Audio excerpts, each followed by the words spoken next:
Selamat datang kembali di materi ilmu komputasi material dengan Budi Adi Perdana. Pada kali ini akan dibahas mengenai sesuatu yang disebut dengan basis set. Basis set ini cukup penting dalam aproksimasi nanti fungsi gelombangnya. Nanti jadi kita akan berbicara di sini bagaimana kita membuat fungsi gelombang itu. Jadi selama ini kita berbicara tentang fungsi gelombang, tapi tidak tahu fungsi gelombang itu sebetulnya nanti persamaannya seperti apa sih. Gitu. Jadi yang pertama dalam membuat sebuah fungsi gelombang kita memerlukan sesuatu yang bernama basis set. Basis set itu merupakan kumpulan atau set fungsi yang digunakan untuk merepresentasikan fungsi gelombang yang digunakan pada metode Hartree-Fock atau density functional theory. Jadi di sini yang selama ini hanya simbol psi saja, nanti kita akan bahas bagaimana sih kita membentuk psi itu sendiri. Jadi intinya adalah basis set itu adalah psi ini nanti akan dibentuk oleh sebuah basis atau di sini pi yang dikalikan oleh sebuah konstanta sehingga nanti kita akan mendapatkan sebuah ekspresi dari fungsi gelombang itu. Jadi ini yang disebut dengan fungsi basisnya. Nanti fungsi basisnya itu akan seperti apa? Ada dua pendekatan yang digunakan untuk yang pertama itu untuk orang kimia dan yang kedua itu untuk orang fisika. Karena di kimia kebanyakan mereka bekerja dengan molekul, maka nanti sistemnya itu harus yang tidak periodik atau isolated. Jadi semuanya tidak boleh berinteraksi dengan Jadi sifatnya nanti tidak periodik. Ya nanti akan dibahas bentuknya karena bentuk-bentuknya itu nanti akan berbentuk seperti ini molekul sehingga tidak boleh ada pengulangan nanti misalkan di daerah yang ini diulang di sini jadi ada dua seperti itu dan seterusnya itu tidak diperbolehkan. Ini pendekatannya nanti akan menggunakan spherical wave gelombang seperti gelombang lingkaran atau bola. Lalu untuk yang di kasus fisika, karena kita berhubungan dengan padatan yang sifatnya tentunya saja periodik atau berulang. Jadi misalkan ini unit selnya, ini harus diulang secara tak berhingga. Misalkan ini daerah ini pasti ada pengulangannya di daerah sini dan pengulangannya di daerah sini. Nah, pengulangan ini dapat didekati dengan menggunakan fungsi gelombang plane wave atau gelombang bidang. Kita mulai dulu dari sisi kimia yaitu spherical wave atau isolated. Jadi ini gambaran-gambaran mengenai spherical wave. Ini kalau misalkan spherical wave-nya hanya 2 dimensi akan seperti ini nantinya kalau dianimasikan. Lalu kalau yang bentuknya 3 dimensi itu agak sulit untuk digambarkan. Mungkin gambarnya seperti ini. Jadi ada layer-layer bola yang sebagai lapisan dari nanti fungsi gelombang dari elektronnya itu sendiri. Nah, fungsi gelombang dari menggunakan pendekatan spherical wave itu bergantung pada 3 variabel yaitu radiusnya, tetanya, dan pi-nya. Karena kalau kita memecahkan ini itu secara tiga-tiganya langsung itu cukup rumit, maka dilakukan pemisahan variabel. Jadi nanti ada variabel yang berhubungan hanya dengan radiusnya saja dan ada yang berhubungan dengan sudutnya. Radiusnya ini akan berhubungan dengan distribusi elektronnya nantinya. Jadi nanti elektron itu tidak tepat pada satu titik, tapi nanti ada distribusinya seperti apa, kecenderungannya lebih banyak di sini, tapi ada peluang di kebelakangnya atau ke sebelah sininya. Lalu yang spherical harmonic atau ILM ini berhubungan dengan nanti bentuk dari orbit elektronnya itu apakah S, P, D, F, G, dan seterusnya. Ini kalau kita ulang lagi NLM itu nanti ini merupakan level energinya atau rata-rata radius dari orbit. L itu momentum sudutnya, bentuk dari orbitnya, dan M itu komponen Z dari L yaitu orientasi orbitnya. Nanti arah dari orientasinya ke mana seperti apa. Jadi ini untuk yang orbit elektron ini nanti yang akan menentukan apakah dia orbit S yang hanya lingkaran saja, atau orbit P yang harmoniknya satu itu hanya setengah gelombang, dan yang satu lagi itu satu gelombang, dan seterusnya seperti itu, SPDF G dan seterusnya. Persamaan umum untuk bagian radial dan sudutnya ini itu diekspresikan seperti ini. Tapi ini persamaan ini tidak perlu dihafal karena ya bisa dilihat nanti, atau bisa di browse menggunakan keyword nanti hydrogen wave function atau spherical harmonic. Jadi ini hanya sebagai pengetahuan saja bahwa ada persamaan umumnya, tapi nanti kita biasanya menggunakan fungsi gelombang yang kita butuhkan. Sebagai contoh, pertama kita akan berbicara tentang fungsi gelombang S saja. Ada S wave. Bentuknya cukup sederhana, itu hanya berbentuk pola saja. S wave itu kalau misalkan nilai dari n-nya itu 1, 2, dan 3, atau ini di 1 itu merepresentasikan 1S, gelombang 1S, untuk yang 2 itu jadi 2S, dan yang 3 jadi 3S. Ini persamaannya seperti ini. Kalau saya plot persamaan ini, maka nanti bentuk dari bagian radialnya itu akan seperti ini. Jadi distribusi kecenderungan lebih banyak elektron di sini, nanti dia akan meluruh untuk yang 1S semakin menghilang ke sana. Kalau untuk yang 2S ada kecenderungan di dekat dengan inti juga, tapi nanti di depannya ada juga sedikit. Untuk yang 3S semakin sedikit dekat dengan intinya, tapi ada bagian yang di daerah sininya itu nanti dia masuk ke orbit yang lainnya. Seperti itu. Nah, bentuk dari distribusi radial itu ya dari inti ini, yang 0 itu adalah posisi inti, jadi ini 0, dan ini adalah posisi inti. Seakan-akan ini menempel ke inti, tapi sebetulnya ini tidak menempel ke inti elektronnya nantinya. Ada proses pemotongannya, atau ya karena jarak dari inti ke elektron pun itu cukup jauh, jadi ini walaupun terlihat seperti menempel, tapi ini sebetulnya tidak menempel. Nah, pendekatan basis set yang digunakan untuk mendekati fungsi radial ini itu ada dua, yaitu yang disebut dengan STO atau Slater type orbital. Ini fungsi eksponensial minus dari jaraknya.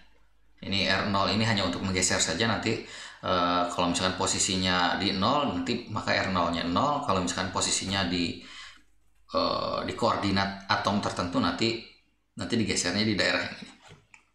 Lalu ada yang kedua itu GTO atau Gaussian type orbital. Jadi ini bedanya, ini masih tetap eksponensial minus R tapi dikuadratkan.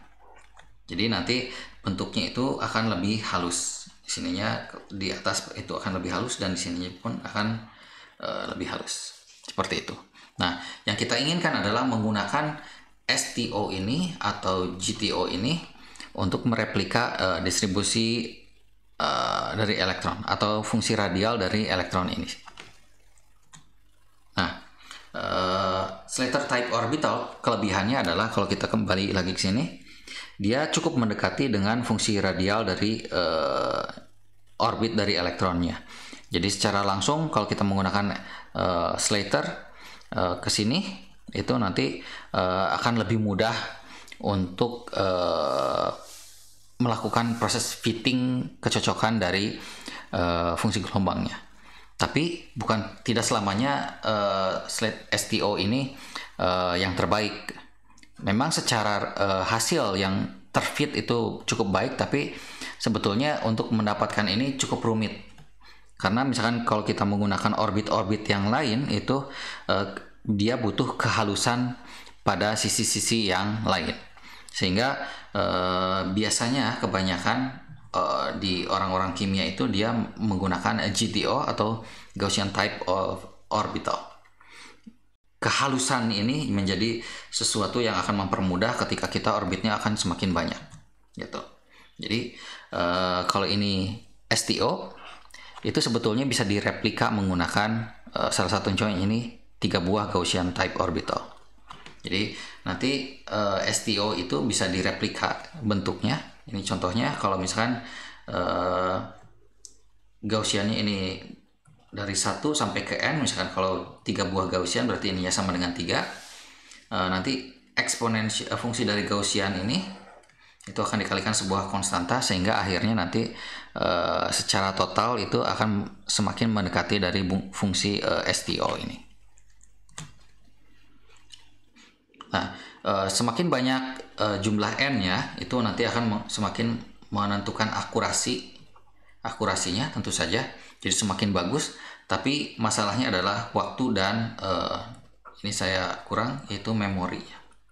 Membutuhkan memori yang cukup besar dan juga prosesornya nanti dalam memproses perhitungannya itu nanti. Di basis set tipikal yang ini atau yang spherical wave ini ada yang disebut dengan Pople style. Ini standar yang sudah digunakan sejak lama untuk mereplika fungsi gelombang dari orbital setiap elektron. Itu salah satu contohnya adalah STO3G.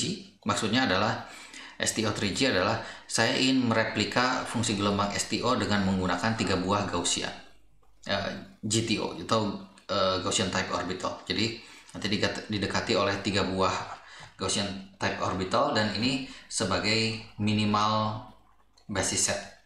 Maksudnya adalah kita tidak boleh mengurangi dari minimal ini karena ini adalah bisa kita sebut sebagai nanti resolusi yang paling dasar gitu. Jadi semakin banyak Gaussiannya nanti resolusinya semakin tinggi, tapi dibatasi 3 adalah batas minimal yang harus dipenuhi. Jadi lalu ada lagi yang disebut dengan 3-21G. Ini memisahkan antara strip ini adalah untuk memisahkan antara elektron yang mendekati inti dengan elektron yang di luar dari inti. Maksud core itu sebetulnya bukan inti dari atom, tapi elektron yang menempel di inti atom. Jadi contohnya kalau untuk kasus hidrogen, karena dia orbitnya itu hanya 1s1, maka dia nanti semuanya diperlakukan sebagai valensi yang berinteraksi. Sedangkan untuk yang karbon, dia memiliki 1s2, 2s2 dan 2p2. Nah, yang ini yang akan diperlakukan sebagai orbit inti yang seakan-akan tidak berinteraksi, dan 2s2 dan 2p2-nya ini yang akan diperlakukan sebagai orbit elektron yang akan berinteraksi dengan atom lainnya gitu. Jadi ini seakan-akan dikunci. Yang 3, yang 1s ini sebagai core-nya, dan ini yang valensnya. Untuk kasus yang besi, core-nya itu akan cukup banyak. Nanti ini yang akan diinteraksikannya. Ini bagian core-nya. Oh, ada juga variasi yang disebut 631G.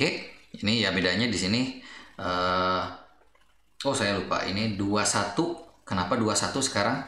21 itu nanti orbit yang valensi yang pertama itu nanti 2 buah Gaussian type orbital, dan orbit yang paling ujung itu nanti menggunakan 1 Gaussian type orbital.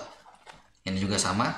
Yang ini menggunakan 2 GTO, sedangkan yang ini nanti 1 buah GTO. Dan ada variasi yang ketika di split orbit yang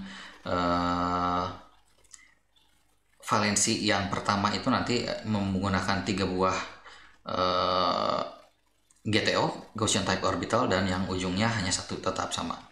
Tapi di sini yang intinya itu menggunakan 6 buah Gaussian type orbital. Ya, jadi ada variasinya. Ada juga yang 6311. Jadi nanti kita membagi menjadi di valensinya itu elektronnya itu orbit elektronnya bukan hanya 2 seperti ini, Tapi ada 3, jadi nanti yang pertama yang semakin mendekati dengan inti itu 3 buah GTO, yang setelahnya itu 1 buah GTO, dan yang selanjutnya yang paling ujung itu jadi 1 buah GTO. Lalu kita juga bisa menambahkan fungsi polarisasi yang menyertakan orbit di atas dari valensinya. Jadi kita sudah memasukkan orbit konduksi di sini untuk meningkatkan akurasinya. Juga kalau misalkan untuk difusi ini tandanya plus, ya seperti itu. Ini tidak akan dibahas cukup jauh karena perlu mata kuliah khusus. Tapi yang penting adalah di kimia itu pendekatannya kita menggunakan Gaussian type orbital, dan nanti jumlah Gaussiannya itu ditentukan untuk menentukan akurasi dan proses yang nanti akan dilakukan itu seperti apa. Ini salah satu contohnya. Kalau kita menggunakan fungsi Slater itu nanti yang merah ini. Tapi kalau misalkan kita dekati dengan 1 buah Gaussian, nanti dia mulai cocoknya itu hanya di daerah sini sampai ke ujung. Jadi ada batasan di mana fungsi radialnya itu yang benar itu di daerah R tertentu sampai seterusnya. Lalu kalau kita menggunakan 3 buah Gaussian itu yang cocoknya itu dari daerah sini sampai seterusnya gitu.